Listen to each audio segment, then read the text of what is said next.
Myntri Tnat social welfare uba po Lyngdoh akasgi palay ulaong ba kalong Jingdonkam but Pynthymmai biang ya Tnat pulit jong kaniga jela kata ka anti-narcotic task force kenang bo onla ban kampen klan bor shu ya ka hagapor bakay le persya ikam kayu drop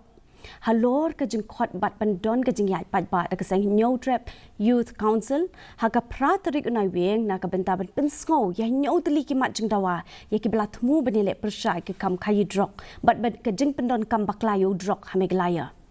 uni Myntri ulaong ba ki seng bhalang ki don ya ki hok ban le kumta tangba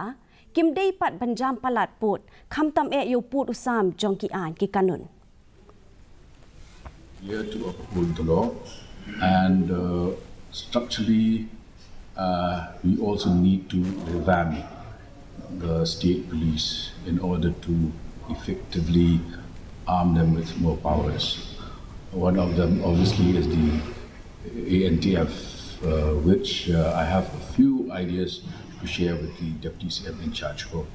NGOs are free to demonstrate their protest or their dissatisfaction, but they need not cross